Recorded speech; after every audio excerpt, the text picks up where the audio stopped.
I've been training my entire life for these things. That's awesome. Without these getting skills, paid. you didn't know they were going to pay off. No. It's like if you do what you love, man, one day it does pay off. One day it does pay Money off. follows. But yeah. you have to go out and reach for it. Yeah, you Don't can't just write it wait. down and manifest it that way and Don't be like, wait. why is it happening? Yeah. Yeah. Like Sometimes that's good to do, but you got to do the hard work, the actual physical actions. Put too. yourself in that weird spot where you're like, I don't know. Am I good enough? Like, yes, you are good enough. Welcome, Robertson Stash. What is up, Mitchell Glass? How's it going? How you doing, brother? I'm doing great, man. I'm doing great. Thanks for coming in today. Yeah, thanks for having me. Yeah, we just recently made some pieces together. They turned out really sick, dude. I think Turned out great. Yeah. I always wanted to work with you. It's kind of cool to have that come to fruition. Nicole always talks so highly of you. Aw, what a sweetheart. I just needed to, one of the things that I try and do is like come out of my shell a bit and introduce myself and not be so introverted. You've been blowing glass quite a long time, right? You mentioned like 20 years plus? 20 plus years, 2001. Okay, wow. 2001 was when I first officially got into a studio and started learning. Okay. When was the first time you ever saw glass blowing? Like, or heard, it was aware of you? I think the awareness came around. So basically it all started when I started to go see live music, especially Fish and that whole parking lot scene. The lot scene, yeah. And, I started smoking weed when I was about 16 years old. And when you go to those shows, obviously you see pipes, you see glass, and it just becomes, it's part of the culture. It's like enveloped in that culture. So, but some people just look at that and they're like, oh, that's a cooler thing to smoke weed of. But you were like, this is interesting. What is this thing? And yeah, I was always interested in art, but could never, I was always a math and science brain. So I could never really wrap my head around being an artist of sorts. Yeah. But I was interested in it. It seemed like something that maybe I could go towards, but back then you couldn't really, it wasn't accessible. So we're talking like 2000. 99, 2000, 2001. Okay, this is when you first saw the pipes and you're interested. Okay. Yeah, so 99. I mean, shit, it was 96. 96. Yeah, okay. yeah. Wow. I started seeing Fish in 96. Okay. So I went to a big festival. There was vendors fucking everywhere. So I saw it then and then was interested. And then I was living in Maine at the time. So I went to middle school and high school in Maine. That's why I started listening to Fish, because everyone in my fucking high school listened to it, even though I was like, no, I don't like it. And then I was like, okay, I like it. And I was kind of forced into the cult of sorts, pushed into the cult. Huh. I come from Canada. I don't know. It's a bit, there's not huge, I guess there's Tragically Hip, but it's not the same. I don't know. Yeah. It just was so you were kind of peer pressured into being a Fish fan. And into Grateful Dead, into Fish, into all of that kind of stuff. It was just a big thing in the Northeast because Fish is from Vermont. And so, I don't know. It was just a thing in my high school. Everyone listened to it. Because now it led you to a life of freedom and glass and just happiness away from the system. Yep. But I moved from Maine to Kansas, which is where I'm from. So after moving back there, I ended up in Lawrence, Kansas, which is a very liberal college town, and ended up really interacting directly with other glass blowers. That was the first time I set my eyes on a studio with other artists. That's about 2002? That was 2000, 2001. So I moved back to Kansas in 98, then moved up to Lawrence in 2000. Okay. And, I was in the cannabis industry, illegally at the time, of course, but I was into that. So that's a nice high school pastime, actually, sometimes. Totally. Yeah. But, okay, so you're moving up there, and then are these glass blowers still working today? Brad Chun, Spun Chun. Spun Chun, okay. Spun Chun, yeah, he was my teacher. So no way. My good friend Luke Stone was a student of his, and it actually was out of Free State Glass. Free State Glass is a pretty famous soft glass and boro studio in Lawrence. There's not a whole lot going on as far Cool. as glass studios go in Kansas, but this was like one of the ones that you could do a little bit Hot of both. Shop and Boro. So they had Hot Shop That's in the cool. basement, It's like a facility. and then up in the back and around the corner, you know, like in the alley, basically was the Pipe Ranch. And the Pipe Ranch was I feel like I've heard of the Pipe Ranch. A big epicenter. It's where Cowboy learned. Okay. Oh, okay. Yeah. Where like a bunch of other people. Kansas. Yeah. He's from there. Learned. Yeah, he's from Kansas too. So we learned at the same time from different people, but like there was quite a bit of people. You know, Adam Reitz and Kid Glass and a bunch of different people are all out of Domino. Like a bunch of different guys are all out of Kansas. Okay. So I met Luke. He was into Fish as well, live music, recording. I used to do a lot of recording of the live, like of the shows. So we'd set up microphones, record the thing. So of what? Of Fish. Like you go to the show. Really? You go to the show and you set up microphones and you record the live show. Like that's like no way. Thing. Yeah, it was tapers. And then what would you do with that? Just listen to it later. Just listen to it, like, and you wouldn't trade sell tapes. it, right? Okay, trade it. Maybe. So you would have like cassette tapes, like Marcel live from the lot, 90s. Yeah, like, I could see how those would be worth money now if they were like in good condition, like actual recording there. You have DAT tapes, which are like the digital form of it, and then you take that and put it onto a cassette tape. But everyone had cassette tapes, so you would plug that in. I mean, that was a big thing in the if you had a double one, you could record it, but then you lose what you do, the quality. Nakamichis. Yeah, I was doing that. And dub the tapes and stuff. I was recording songs off the radio and like making my... Totally. Remember that? That wasn't very long ago. No, it wasn't. No, trying to make mixtapes with the fucking... Totally, dude. I had the double one. So, yeah, and then Luke was into Fish and taping, but he was also a glassblower, and I was like... And then, I don't know, there's just always been an integration of glass and music. Like it's kind of always been there, and so for me it was kind of a natural progression, but I didn't know how to make forward progression into like a studio. Like, how do I get into the studio? How do I start talking to these guys? All that, but really it was weed. It was smoking weed and being social and hanging out with everyone and doing all that. Like similar interests with the recording too, that kind of... Yeah, and like Grateful Dead and Fish and all of that. Like that for me was like kind of my entryway into like conversation and everything like that, because it can be hard to like drop in with musicians, artists, anybody and be like, let's just talk about all of the things with work. Like you want to be able to relate to them on like a different level first, and then you can drop in and really start talking about other things. You know? Yeah, more natural, you know. So I knew Luke, and Luke introduced me to Brad. Luke he's on Instagram, Luke Stone 1978. He does kind of Gates and Recco style, like. Shout out Luke Stone 1978. Yep.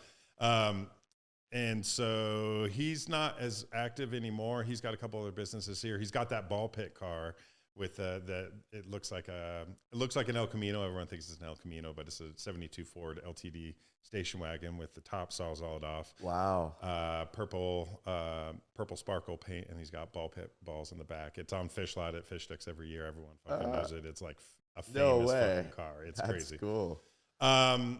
So he introduced me to Brad, and then Brad and I would just geek out on Jerry Band, Grateful Dead, smoke weed, hang out. And then eventually I was like, I want to blow glass. And I don't really remember the conversation or exactly how it fell in, but like, yeah, essentially he brought me into his home. It was in the back. So he moved from the Pipe Ranch to his home studio, and he just had a little home studio in the back. And so he invited me into his home. He had a wife. Was it in the house or was it in the outbuilding or something? So it was like a little lean-to off the back of the house. Like a sunroom kind of thing? Kind of like a sunroom kind of situation. Cool. We had like there's, I mean, I love hearing about how people can just put the studio anywhere. It's just like a bench. Like the house I bought here, it was a glass blowing studio before my master bedroom. Oh, really? And like I was wondering why that workbench kind of was rubbing me the wrong way. Like there was two like heavy used areas. Like, oh, that's interesting.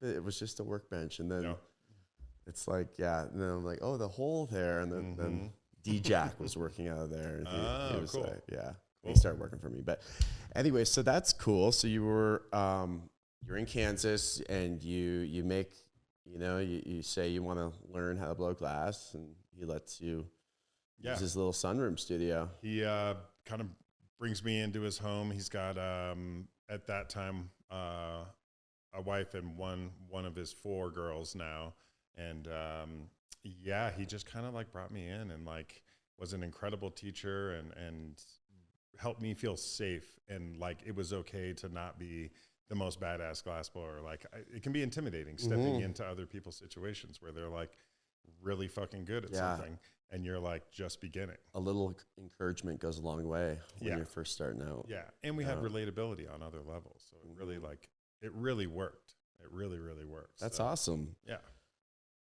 Wow. So he's got 4 girls. So glass blowing's been good to him. Yeah. And the fish car.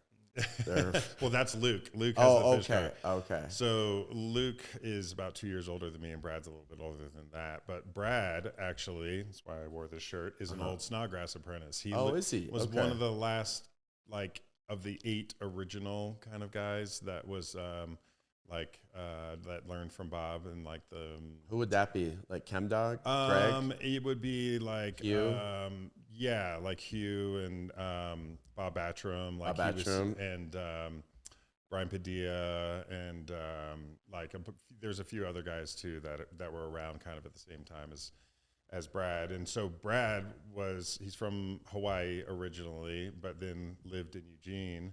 And his mom's from Missouri. That's why he was like in Kansas. And but his dad is Chinese but Hawaiian. And but he was in Eugene, and he was doing Dead Tour, and then he was getting pieces from Bob and selling them. And eventually he got enough courage up to ask Bob to teach him how to blow glass. Wow. So he was one of the guys in the 90s, in the like mid to late 90s, that was learning how to blow glass from Bob. So that's it was crazy. Really where cool it all began. Have man. that lineage, have that passed down.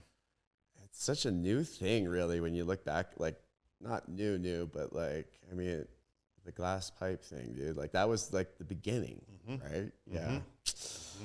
Wow.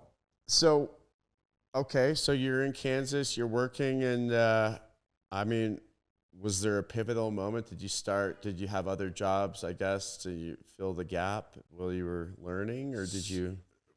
Selling weed. Selling weed, okay, that's a great that part-time gig for young. To be straight up about it, like that. Especially if you're a YO, dude, young offender, a little slap on the wrist. I mean, basically get it. I wanted to have my freedom, have I didn't want a boss. I didn't want any of that kind of stuff. So you're an entrepreneur, dude. Yeah. It's like learning business really early in life. Always hustled for one thing or the other. And so having that be my like main job. I mean, I had a few other things, like I worked in music and all of that, but none of it really like made me feel like having the freedom. Like I didn't want a boss. I didn't want to have someone to tell me what to do. Like, I think you make your own hours. That's the way that the glass blowers unless you're selling something else, and then it's right. But anyways, who were some artists that you were like inspired by? That was probably pre-Instagram and all that stuff. So maybe even pre-glasspipes.org back then. Were there some like, who was out there on your radar that you're, and how were you seeing them? One of the big guys, several big guys, were Jason Lee and Marcel Brun. Okay. They had their pieces out. Actually, there was a guy that was on Fish Lot. He had his pop-up tent and everything. It was 42 degrees out of Ann Arbor, Michigan. Oh, 42 degrees. Yeah. That store. So that guy would go on Fish Tour and set up on lot and have a pop-up. Okay. And Shad and there was a few, Banjo, like there's a few of these guys that they were like the top lot glass artists. They were the ones that were kind of pushing the boundaries of people really only knew about them through the lot. Kind of dead. There wasn't even magazines. Were they in High Times back then? I imagine that maybe they were, but there just wasn't the dissemination of information like there is now. Yeah. It's more of a word of mouth. Yo, there's some crazy things going on in these parking lots. You better come check this out. Yep. And it was just a scene, like the whole music and fish thing and Dead thing. Dead was kind of ended. Like I saw my first Fish show in 96 and Jerry had died in 95. Uh-huh. So things transitioned over from the Grateful Dead into Fish. So that kind of blew that scene up. After Jerry died, it was like, okay, well now where do all these people go? They went and saw Fish and they were making money on the lot. So part of it was seeing music, but really part of it was like just being on the lot. And it's its own like free market of sorts. And so that to me really spoke to me in a way of like, you know, selling weed, being in that market, glass, like all of that being on the lot. That was all just like a free market, free flowing. You think that started like the Burning Man kind of like ideology, like that just free kind of like you're bartering, you know, I don't know. I've never been to a Grateful Dead lot party, but I did one time in Colorado when they came to Fish Sticks, and I was with Kinda. And we took the banjo class in Colorado. It was called Glassworks or Glasscraft. Oh, Glasscraft, Golden. Yeah. And we Scott Depp and Mike Froh, and they went. I don't know. I was like, who's Fish? And I kind of just went, and it was. And then Charlie Sheen said, winning that day. And in the lot party, it was all over the news. And then I bought a shirt that had Charlie Sheen saying winning. And I wore it the next day to the class. And everyone was like, how the fuck? How did you get that so quick? It was like the perfect, like, I'm buying that.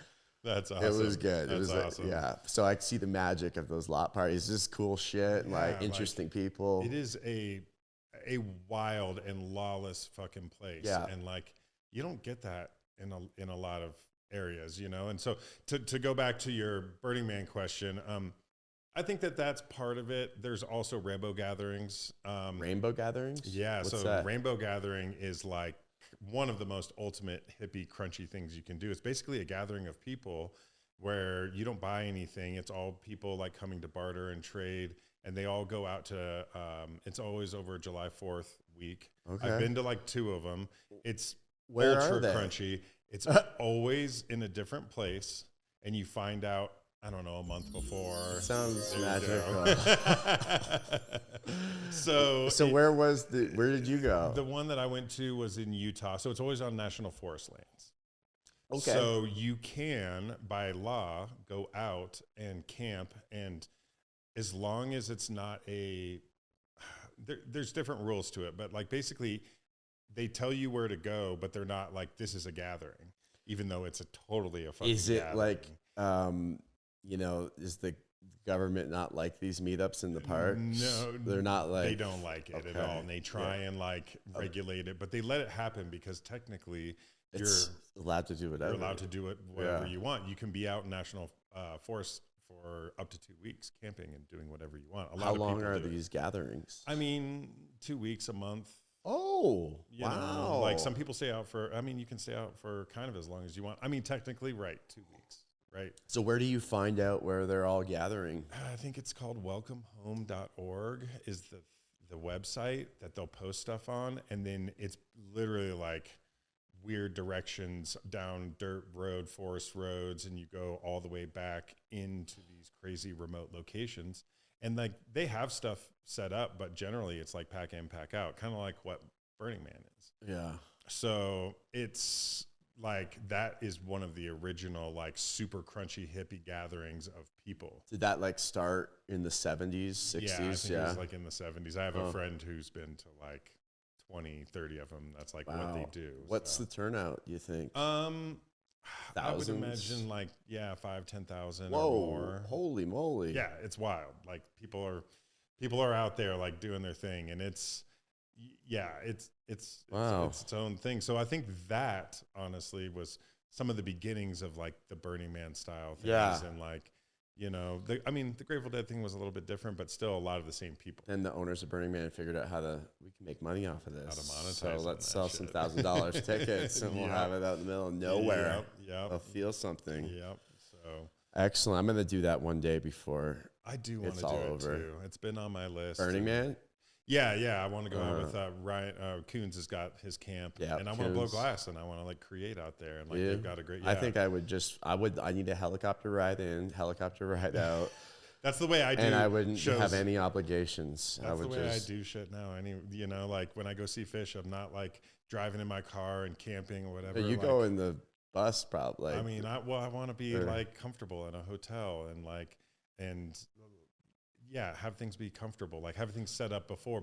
Like when I used to do it and go on tour with my brother, like I've done a handful of tours, and like we would go out and sometimes sleep in the car, and we would be making grilled cheese and selling water and beer and like all that shit. And it was just like a show by show thing. And you just like sleep wherever, sometimes in the rest area, sometimes. It probably has a lot to do with what you're balancing your life with now with your music gig and seeing it from that whole other perspective behind the scenes. Yeah. So do you, so music's always been a really big part of it for you. And so now how did you kind of blend that into your life? Is there IATSE, or are you working with, so how did that start? Because now you're touring with somebody, but you were doing how did you get into like getting paid for going to see music and helping originally, I've always like, there's something about music that just like is in me and feeds your soul. It feeds my soul. My brother is a musician, and I always wanted to play music, but I never was able to connect in that way as a player. So I knew. Did you try? Did you give it the good old trombone? Trombone? Yeah, I played trombone, and it was cool. But I was never. My brain didn't click with that part of it, but it clicked with the music. Okay. There's like the enjoyment part of it. And the like kind of breaking it down, ecstasy of experiencing it, of the crowd, of seeing some people create like that. Like, there was something that just gave me really joy. Appreciating it. Yeah. It really gave me joy. And when I hear music that I like, I connect. Oh, I love that, dude. Connect. I love that. You hear a good song. Yeah. Like there's nothing like that. Music it's so good. Is unlike anything. So, and then you can get killed. Like if you hear a good song, it's like the third time you hear a song is probably the best time ever. Because the first time you're like, what is this? Second time you're like, oh, I know it a bit. Third time, maybe you know like one word, 2 words. And then after that, there's a time period. Maybe it plateaus at the best, and then it starts, and it can come back too. But like, you know how you mean, if you have you ever killed a song on the radio? Like, or had, they'll kill that. Yeah. Kill it. But one thing I remember, now that you're kind of speaking about this, me and my brother ate a little mushrooms. And let's hear about it. We were sitting in our apartment in Wichita, Kansas, and we were, I don't know, I guess I had Metal, Pink Floyd Metal on vinyl. And I remember the first time I heard it on the radio, me and my brother were like, what is this? And then I heard him say like, oh, Pink Floyd Metal. And I was like, METAL. Okay, cool. And then I didn't realize it was MEDDLE. And I was like, okay. Like it's different, whatever. So fast forward, me and my brother in our apartment, and we put on Echoes, and it's the whole second side of the record. We'd eaten a little mushrooms, and I was sitting there looking at the back of my door, just like the front door. It was like a wooden door. And I swear, from after the first part, it like goes through this crazy like up and down. What, visually? So visually, yes, but like the music is forming. Basically what happened is I saw the full cycle from life to death through the music on the back of the fucking door. Okay. And did your brother see it too? Yeah, totally. Are you seeing what I'm seeing? Yes, totally. Oh, that's weird. That was just like I was just like, oh my God. That was an experience. Like, it was so powerful. I wow. Was like, this is like. That's cool. I don't know, just having connections to music like that where you're like, wow, this really transcends like all kinds of shit. Like, and it just is, dude. Yeah. It's crazy when you're on the same level as somebody and you're both visually communicating and saying, you seeing this? And you're like, yeah, I see it too, bro. And like the connection that he and I had with each other in music. And then also in that moment, and just like feeling, it was like very emotional. It was very much like, I'll never forget that moment. Wow. You know, and just having that connection with music. That's how I knew it was like a part of me, you know? So, yeah, I guess early on I got involved in music. I was like doing flyer promotions, just like going to shows and handing out flyers and being like, you like this music, go to this music, whatever. That's kind of how I got into it. Were you getting paid to do that? Yeah, I was getting paid. Not great money, you know. Were you going to shows for free too? Like, totally. It's like, okay, pay me a little bit, and I get to go to shows for free, save some money. I got connected through that because I was selling weed, so I would hook up all the funnels into each other. I would hook up all the artists with weed and da-da-da. So it was just like a very reciprocal, you know, understanding. And so I got involved in it, but I was, I don't know, 22, 23 years old. It was fine, but I just didn't want to work for someone else. I was still in a place where I was like, no, I just want to do my own thing. I just want to, like, you know, whatever. I just don't think I was ready. I don't think I was mature enough to take that on at the time. So I kind of set it to the side. I was always involved and would go see music and had the connections with the venue owners and with the bookers and promoters and all that kind of was stuff. This in Kansas? Yeah, too? this was in Lawrence. So Lawrence had an incredible music scene. And my friend Jeff Fortier, shout out to Jeff Fortier. He's the fucking man. He comes out here and skis all the time with me. We go out to Vail every year or whatever. Cool. We're still like great friends, and he's crushing it right now. He has his own private or his own independent booking agency. Wow. That actually just did the Fugees and Lauryn Hill tour, Rod Wave, a bunch of other stuff. So is it music talent only? Yeah. He just does. He does some comedy and stuff too. Really interesting. And, he does all kinds of different stuff. So I've always had these connections in the music industry. I've always fostered those connections because I just feel so close to all of that. So I always kept those relationships going. So I kind of separated from working in the music industry, but still, and then really pursued my glass career a little bit more. Mm-hmm. So I went up. This is one of the great stories in my career of really knowing that I wanted to keep pushing this. I was in Eugene.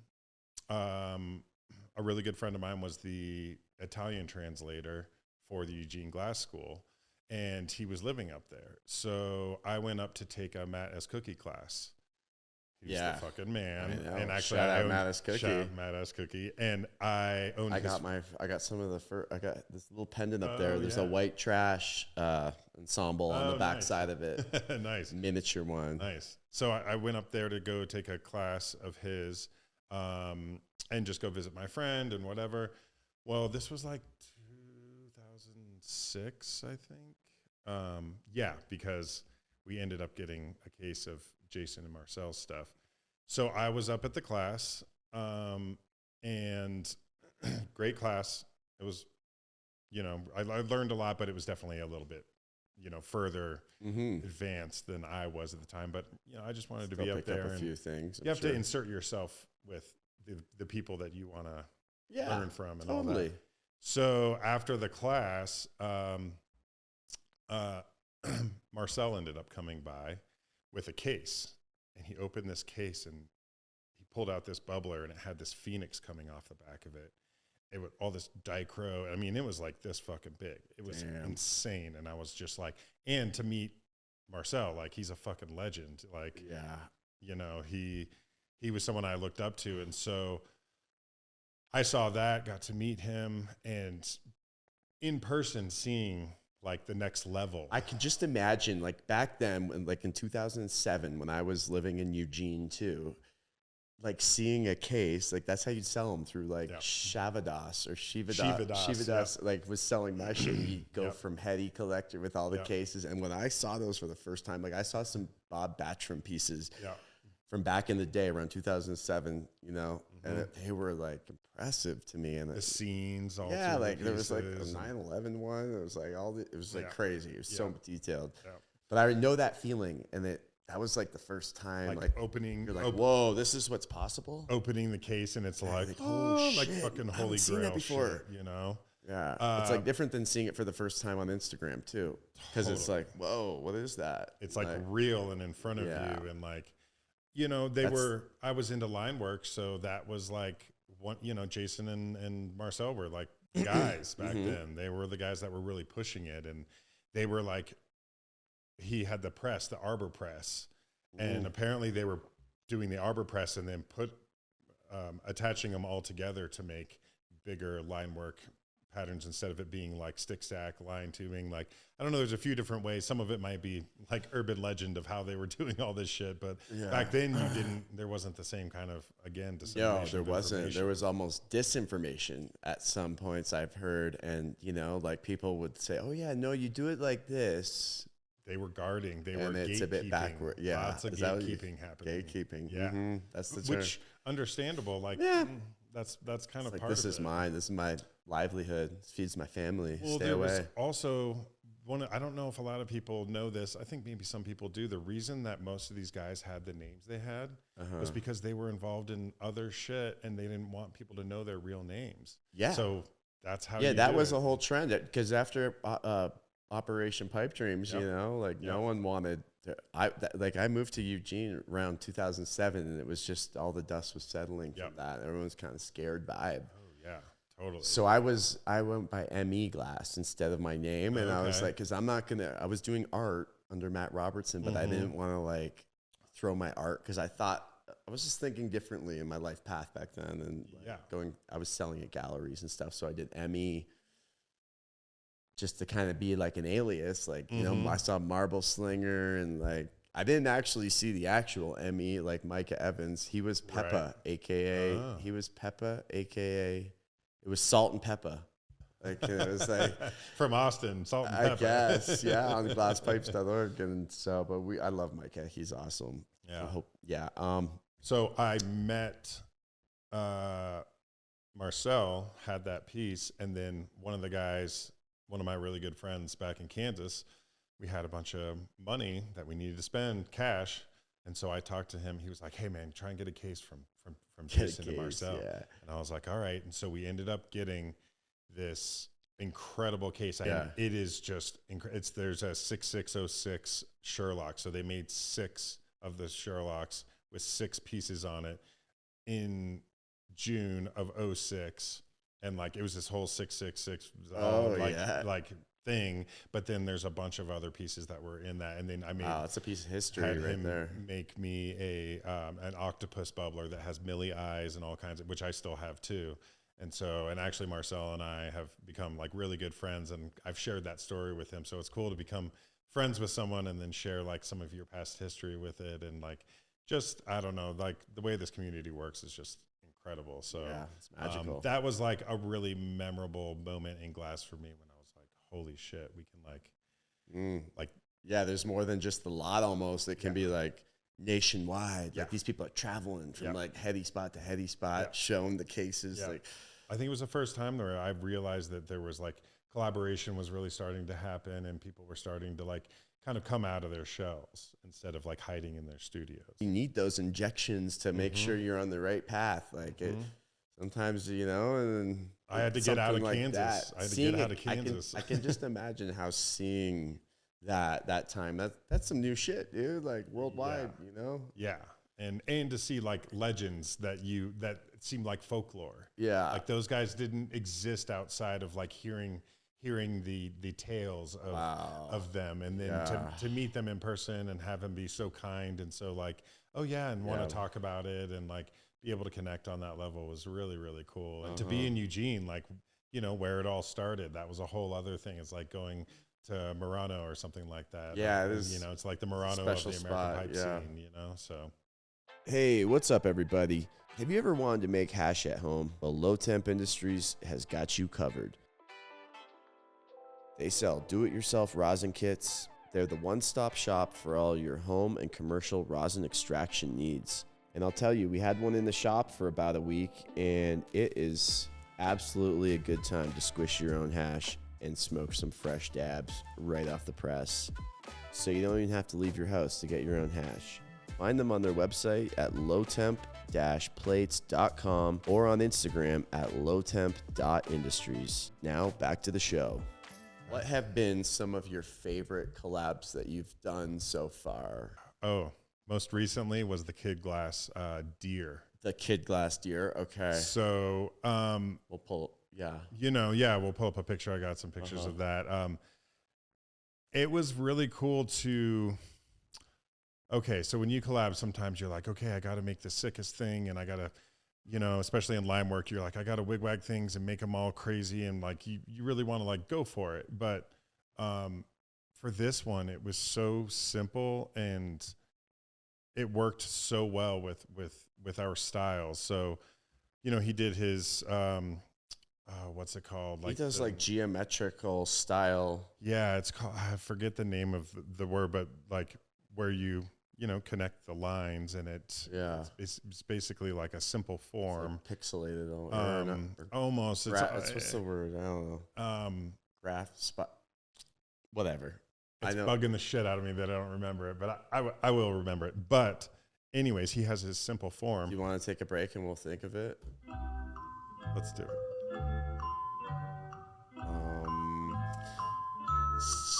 Spectral. It's like fractal. No, it's not fractal. All right, it'll come. But basically, it's the basic forms of the deer head. But then I wanted my line work to really be highlighted in a certain way. So I just gave him the raw tubing, and so it's got a front and a back, and the front is like a fade, and then the back is all like a darker blue. And so to be able to kind of keep it simple and have it work, sometimes keeping it simple looks boring. Less is more. Sometimes it's easier on the eyes. Sometimes if it's too much, it's hard on the eyes sometimes. Well, but I can see how that would pull out and look really nice. Well, you have a front and a back. Yeah, that two different. Totally different, moods. Instead of things being all spun around and it all looking the same from all. Good decision. So I think that's great. It was really cool. And like, I love that about collabs, when you make those executive decisions, even though you might stick with a plan, do you do that sometimes as a professional, and you say, look, we're going to go this way. Like, this is how I want it to be, and not get into your own head about like, oh, this is tricky, or this isn't heady enough, or this isn't like, this isn't my style, or like I do every time. Comparing yourself to someone else or some other or this looks too much like this. It's like, if you go with it with like genuine intentions of making your own, I'm sure people are both going to pull. Everything's pretty much been done. I think for me, it was the flow of our session where we just were talking about things, even non-glass, just regular old shit, and just like the connection that we had. I think that there's, I don't mind, and I do like sending mail collabs, but I think there's definitely a thing. Like, if it has to work that way, great. But if you can be like in the same room with someone, and like I was taking him out to good food. We were walking to go get coffee in the morning and like totally vibing. And, he's been in Kansas for a really long time, but he was actually out in Oregon too. And we kind of missed each other in Kansas, but he's also from Kansas and works there currently. And it was kind of cool. Like, I reached out, we met each other in Vegas, and I was like, hey man, let's work together. So he was on a trip and made a stop specifically to come work with me, and like it just felt really good to like have. Was that here in Colorado? Yeah, at my studio. He worked at my studio. Nice. So this summer. So sweet. Yeah, I had that at Jesse and I show, that ESP show. Okay, cool. So yeah, I mean, it is like this big. Is it that big? Wow. Yeah, it's an incredible piece, and just to watch him work, and like it seems so simple what he's doing, but it's very difficult. But like, it's not that crazy, but he really does a lot with very little, and it's just solid 7mm rods, like pieced together. But he has a process, and he understands it. And then I was like able to collaborate, but wasn't really on the torch that much, because I did my work. I get in my head about that, where I'm like, oh, like I didn't do my work, or I didn't like spin things up. I didn't like yeah, you're like, oh, I'm just handing this off. But really, I did my due diligence. I designed everything. I pulled the stack. I learned how to do all that kind of stuff. So it was cool to be able to just hand it off and be like, here you go. This is ready to go. And it's beautiful as is, as opposed to needing it to look a certain way to feel gratification. Yeah. For that. It's good to think about things like that and not rush into things like that. Like I just experienced with Jerry Kelly, we made this goat and we were going to make tubing for the legs. And then I was like, why is this not work?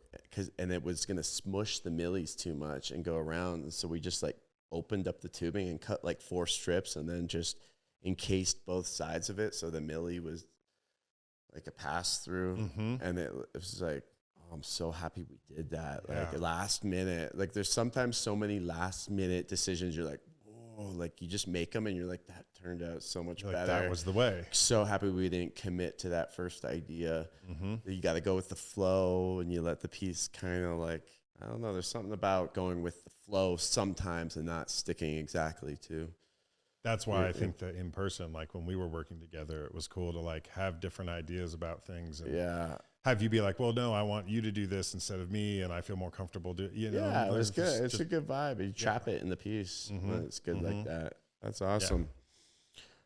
Okay, so you're going and you're doing all this. You're basically traveling like with rock stars on tour and behind the scenes and backstage and seeing all that. Do you see any like what's the craziest thing you've seen where you're like, oh shit, we gotta call Tony and security, get Tony and the whole team?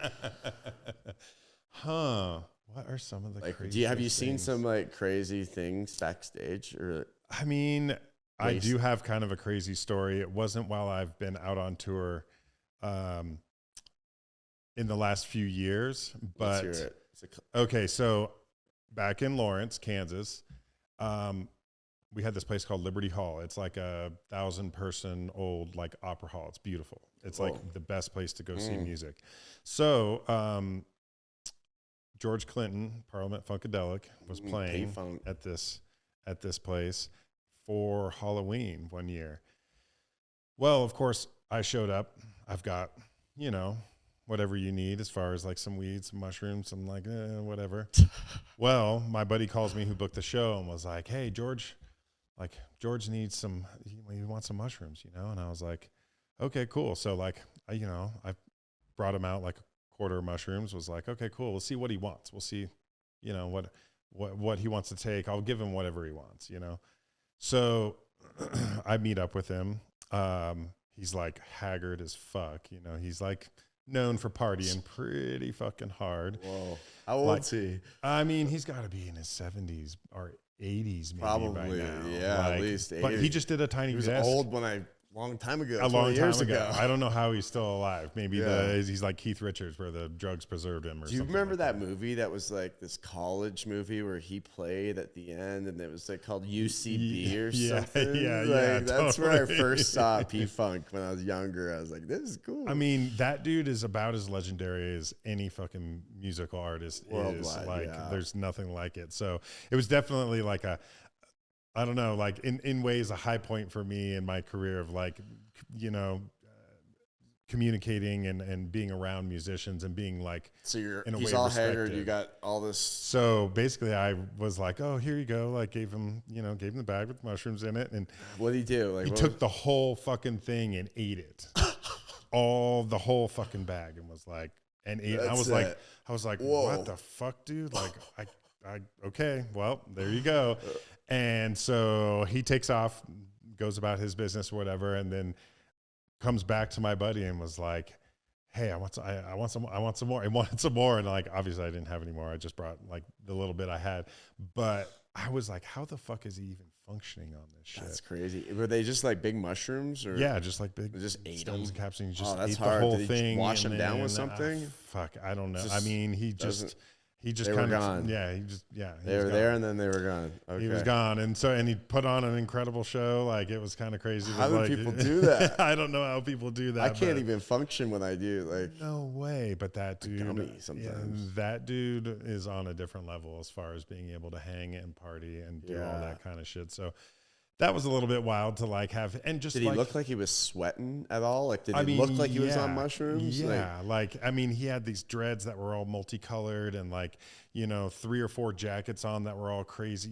He's like full on psychedelic warrior shit. Like he's definitely on another level when it comes to just being a musician and playing. Wow. I mean, he's still playing. Maybe this was the last tour, but like he's still fucking playing music. It just blows my mind that damn.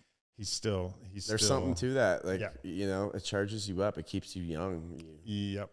Vibe out like that. Yeah. That's crazy. So that was kind of a wild story. I mean, recently, working at the Mission Ballroom, we had an artist, I will not disclose his name, but after the show, some wild shit happened. He ended up firing his entire crew, his tour manager, his production people, his everything. Oh, had a hissy fit. And his parents were there because I think he's actually from Colorado. Oh no! And he was having a full-on fucking meltdown, and he like fired everybody on the spot and started over.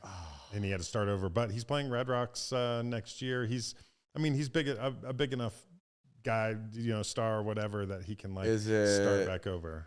Is it Disco Lines? No comment. Interesting. I like that, guys. Mm-hmm. What is it about glass that keeps you coming back after all these years? Like, one of the big things, honestly, is the community. The community. Like, the people who. So for a long time, I kind of felt intimidated by everyone. Like everyone that I saw as above me. Mm-hmm. In the scene, like people, really anybody that I saw as above me or that I looked up to. I was like, oh, I can't talk with them. I can't, whatever, any of that kind of stuff. So I've gotten over that. But it's not like that. It's totally not like that. Everyone's so welcoming in that, like, and if you're in it for the right reasons, like it seems like. Yeah. If you just are mostly, let's say, mostly for the most part, there's some egos that get in the way sometimes. But of course. But I think for me, it was getting out of my shell. I was in this little bubble of like, here, this is what I think of everything out there instead of actually knowing what it's like out there. So doing things like Vegas, Glass Vegas and any of the other trade shows like that. Getting more comfortable with being discomfortable. Like discomfort. Yes. Yeah. And like I took a class from Salt at Cowboy Studio, like, I don't know, 2008, 2009, something like that. Did that just like blow your mind? So like seeing someone work glass like that. I mean, Lucan is like a whole nother level of alien working borosilicate. Like no one works quite like he does. I mean, he just does it like, yo, what do you want? Yeah. I'm making like, what do you need? Get me a sandwich, no tomatoes. Yeah, he's like using the Fordham fucking jab and shit and sculpting, and you're just like, what the fuck? But he's got like salt hands that come out. Yeah, he's got like 5 hands that sculpt and do everything, like, and he's like, here you go. Like, I don't know anyone that works quite like him. Dude, yeah, when we had our little work session, that was like crazy, dude. Yeah. Like that's the first time he did the soul window. Oh, I was really? like, let's do it clear. Oh, I like that. But then he comes out with the salt perk, and it just happens to stand for like sculpturally aligned linear tunnel. Structurally aligned linear tunnel. Sculpturally aligned linear tunnel. I like that. Yeah, it's the salt. The old Gil perk. Yeah, Gil. Yeah. I think he didn't. Yeah. Well, I think Gil is like maybe. I think he wanted that to be the way. Right. But get the spotlight off of me. Yeah, right. So I think for me, it was really just treating artists like artists. What I mean by that is musicians like I do. I have a lot of relationship with musicians, and I treat them like normal people. We talk about sports and food and everything but the music.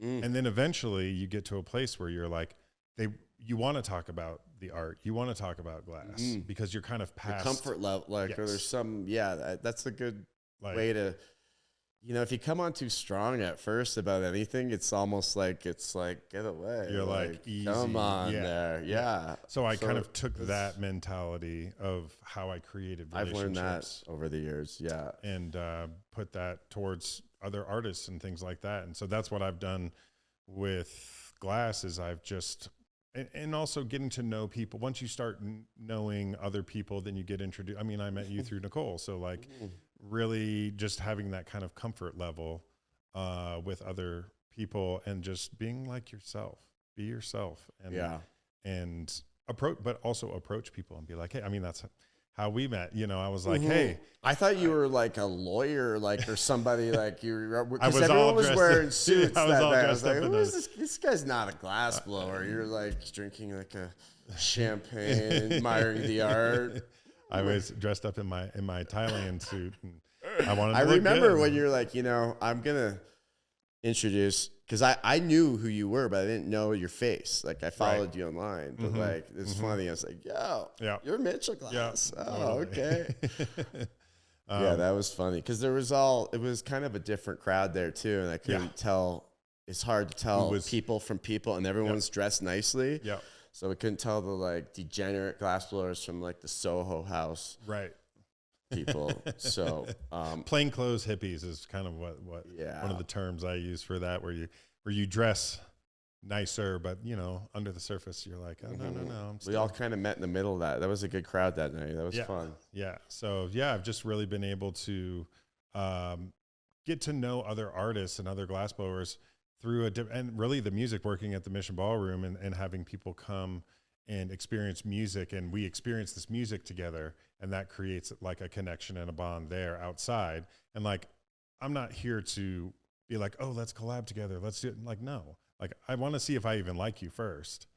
And then maybe if we have a connection and it makes sense, maybe 6 months, a year, 2 years down the line. You got to put thought into it. I think that's some good advice for glass blowers wanting to collab. You know, you gotta think about it and maybe even present ideas. Say, hey, look, I think this would fit well with this that I'm working on. You know, like it's like, or you know, it's when it's too forced, it's like just not. Takes some sort of magic out of it a little bit. And like, don't work with someone just because you think it would be like awesome to work with them. Like, because it'll get you some followers. Yeah, like, get you followers or like get you money or anything like that. Like, I actually want to like you as a person. Yeah, there's a lot to that. And it's just like choosing your friends or you know, choosing a relationship or anything. You want to like the person before jumping into it. So that's how like the music again connects with the art. And sometimes I have collab, and it's an opportunity to get to know a person sometimes, because you really don't have much of a relationship before, and then maybe, you know, and see the work, and maybe there's something there, and then you know, it goes one way or another. Yeah. And sometimes it's like a crash course if I'm going to like you. Totally. I mean, that happens at like Michigan Glass Project and other places like that, where it's like everyone's just there, like working together and doing that. Like it'll happen at like the portal. You go to the portal, there's 10 people working, and sometimes people show up and are like, oh, hey, let's like, I know who you are. Let's work together. Yeah, and you're that's like nice. in a comfortable place to be able to facilitate new relationships. So if you could smoke a joint with anybody, living or dead, not a family member, who would it be? Really, I'd love to pick the brain of Jerry Garcia. Not gonna lie, that would man. be, He is a fucking legend, and I don't know. I think he would be really interesting to talk about. Like, he was big into scuba diving and other things, and I like, you know, I've been scuba diving a bunch, and I want to talk to him about anything but music, but then eventually get into. He was big into scuba diving. I never knew that. Yeah, he was big into scuba diving. He said that was the place he could go where he could escape and get away from everything, all the rock star life, all of that. Like everything goes away. Under the sea. Like it's the other world. I call it the other world. We did pretty good, dude. I mean, what's on the horizon for you, man? My newest venture. So basically what happened was I notice when I start feeling stagnation or complacency. I love what I do. I'm not leaving there anytime soon. I just want to expand. So instead of waiting for others to come to me, I put myself in a position of like maybe feeling a little uncomfortable and reaching out to be like, what is next? It's kind of like what we talked about with working with artists. Like, okay, well, you want to work with them or you want to do this next level thing? put yourself in that position as opposed to waiting for someone to be like, so let's, like, don't wait. Like, put yourself in that place. So I planted a seed. This has kind of been one of my things, is planting seeds along the way and then finding a good time to harvest what you have planted. So a few years ago, I reached out to a really good friend of mine who has been involved in the music industry. We lived together. He has been working with a number of different artists like Grizz and Big Gigantic and a number of other artists. And he has been touring and on the road with all these different artists. And I really wanted to get involved in that, but I didn't want to be like on a bus, like for a month at a time, like away from everything for that long. I kind of wanted to like kind of do the jet set thing where you're in and out, in and out, in and out. Yeah. But you have time so that I could be back in my studio. I could be back hanging out with my friends. I could be doing my other job and all of that. So, I hit him up a few months ago and was like, hey, what's up? Like, we had talked about it a few years ago. So I planted that seed and was like, what's going on? He's like, let me know whenever you're ready. And So what's the deal with that? You fly? So I fly in. So basically I'm the tour manager for this Swedish EDM artist, and we have shows once or twice a month. So we fly in. I just got back from Houston, Dallas, and EDC Orlando, which was fucking insane. Wow. If you've never been to EDC, like, I'm not that huge into all of that music, but being at a festival of that size, 60, 70,000 people, Ooh. The stage is like 150, 200 feet wide, 100 feet tall, flames and fireworks, sea of people. Like, it's fucking And you're wild. looking at it from that end. And I'm on stage looking out at everyone. I've got some crazy videos. I'll send you some and show you some of that stuff. But basically I'm tour managing. So I'm in charge of all the logistics and all of the, basically everything to do with the artist and the crew, making sure everything runs smoothly, from merchandise to travel to, ground travel, air travel, all of that kind of stuff. So you manage a team that helps like in each department? Like, I am the kind of point of contact to facilitate everything that's happening on that tour. But you do a lot of advancing. So you're like emailing the teams ahead of time, making sure that the rider, all the hospitality, all of those things are all set up and dialed in. And I've been doing that with all of my friends going back to Fish Tour, where I was the one booking the hotels, driving, arranging all that. And ready I'm for primed this and ready. position. Like, I've said this, I've been training my entire life for these things. That's awesome. Without these getting skills, paid. You didn't know they were going to pay off. No. It's like if you do what you love, man, one day it does pay off. One day it does pay Money off. follows. But you have to go out and reach for it. Yeah, you Don't can't just wait. write it down and manifest it that way and Don't be like, wait. why isn't it happening? Yeah. Like, Sometimes that's good to do, but you got to do the hard work, the actual physical actions. Put too. yourself in that weird spot where you're like, I don't know. Am I good enough? Like, yes, you are good enough. Yeah. You are. And so now I'm out on the road with them. I've done, 10 or so gigs, and it's great. I'm actually just put my resume in for another artist and just going to continue with that. You like that. And then the more you get, the more they're like, okay, this guy's seasoned, he knows what he's doing. Yep. And I work at the Mission with tour managers every single day. I work with artists every single day. So just understanding how the venue side works and then how the artist side works, and then being able to combine that, you can really like create a whole nother career. And I love glass, but I also want something else. And you know what? You can plant the seed for all of us glass blowers. Be like, what'd be cool? With this Motley Crue band, you have a couple of glass blowers on each side, with the flames coming out, and they're blowing glass. There is a whole one connection. day, there's a whole connection with music and together, and artists and all of that. I mean, you see that with like the Cypress Hill guys, and like they're like they're way involved in all of that. And so I think that there's like a good correlation between us and a good are they called what's a Teamster?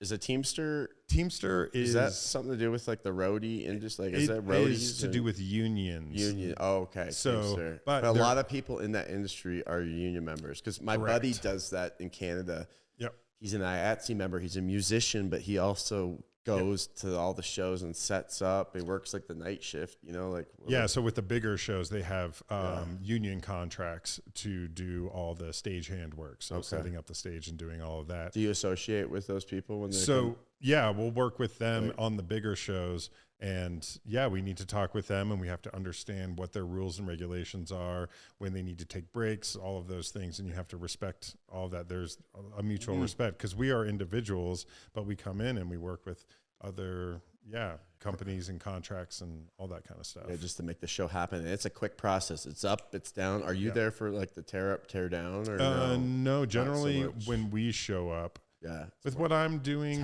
we have a venue that's established, and then they come in and we order the back line. So the back line is everything that you need to make the show happen, but you don't travel with it.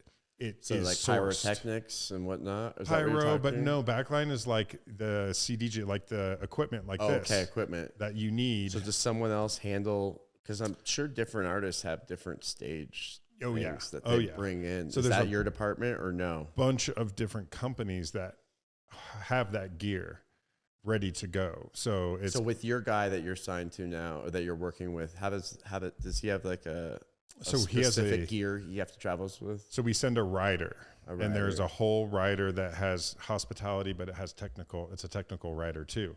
So it lists the CDJs, the side fills for the monitors, he's got stands for the cymbals. He's got like all kinds of different things. We bring like a handful of stuff, but enough in a road case so that we don't have to travel with more, because that becomes more of a burden than just ordering it city to city. Because generally every city has several backline companies that you can order things from, like literally anything from a guitar to drums to pedals to microphones, all of that kind of stuff. Like it's like a production company that would just have the gear, whatever you need, and they're used to it, and they rent it out, and they make their money off of rent, so they rent it, right? You need a Les Paul, you need a a Nord keyboard, you need a whatever it is, you need speakers, any of that kind of stuff. You can order it in, and it lightens the load on the touring crew. I wonder if that's a lucrative business, to be in that business of like buying equipment and getting it maxed out and having just a big inventory. It's like the ski rental industry, but a little bit different, there's great business in that. There's several big companies here in Denver. There's like lighting companies too, because I've heard like lighting and production and like film, like people rent it out, on location, because it's just they don't want to travel with it. Well, it's really expensive. It can get broken. Sometimes you find better equipment in other places. And I'm sure there's like an industry standard that everyone's going to have, that everyone's going to have some sort of level of comfort with. Yep. And so, we put out the production manager and the tour manager work in tandem to make sure that the technical side and the hospitality side come together for the artist, so that when you show up, everything is smooth, everything runs well, and the artist doesn't have to worry about any of that. Basically, what you're doing is making sure that your artist is taken care of from all angles, so they can come in and produce their art for the people. No worries. It's a whole thing, because if they aren't in the right mindset, then the show doesn't go off, and then it's a whole. So are you meeting some of the talent that comes through Mission Ballroom? Like, you're like, hey, what's up? Whoever, let me know if you need anything. Well, I don't necessarily do that, but I do deal with meet and greets. And so I will have interactions, but I really limit my interactions with them, because I want to give them their time and their space. If they want to interact, fanboy out, or you can't be in that industry. It's not. It's very uncouth to go up and be like, hey. But I did a year or two ago. I had a fan give me some art so Black Star came and played. Okay. Which is Talib Kweli and Mos Def. And Premier. So I had a fan bring me some art, and then I talked with the promoter, who I have a great relationship with, and was like, hey, I've got this, fan art. Can I, can you give it to him? And he was like, he's like, you go give it to him. So I got to go to the dressing room, meet Talib Kweli, hand it to him, and like have a little conversation, like, just a couple of minutes, but like he's, like one of my idols. He loved it? Or he loved it. Yeah. He was like, oh, I can't wait till Yasin sees this. Was just super stoked. So like, I have moments like that where that's so cool. You get interactions unexpectedly, and you're a professional, and it's it's not. You're seeing it from that perspective. You get those opportunities when you don't ask for those opportunities. They come get naturally presented to you, and that's so sweet. I have those interactions, and I just fostered a lot of really great relationships with musicians over the 20 plus years that I've been involved in the industry.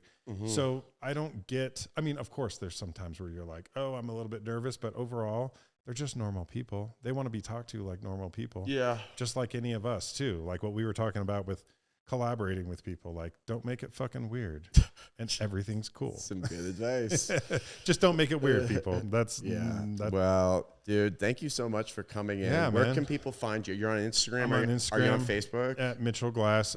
Just Andrew Mitchell on Facebook. I don't really do much promotion for my glass on Facebook. But Instagram? But Instagram at Mitchell Glass. Not 3 L's. There's an imposter out there that's trying to fuck people over and get people to send them. Yeah, I mean, I guess you've really made it when there's people. That's one of those moments that's like bittersweet. Yeah, totally. It's been happening a lot lately too. But yeah, Mitchell Glass with 2 L's. Go check me out there. Are you on anything else? No, not really. I mean, not X, Twitter, I haven't ever been on X. I created a TikTok account, but just trying to create content. And actually, I posted one time on there, and it got banned. So I'm just afraid. But I have Mitchell Glass Art is non-pipe related things because I wanted to like cater to, and that's on Instagram, too. So that's cool. And that's got like a decent little following now. But well, anyways, man, thank you so much, dude. Thank you, man. Yeah, we'll have you because you're local. We'll have you back on. You're a natural on here, dude. I love it. Thank you. All right, man. Well, thank you guys for tuning in. We'll see you next time. Peace. See ya. All right. Thanks for tuning in to the Robertson Stash podcast. Hope you enjoyed today's episode. If you want to support us, please hit the like button and subscribe to our YouTube channel. Also, we want to hear from you. So if you have any comments or questions, please feel free to reach out. Hit the website, hit the link. We'll see you next time.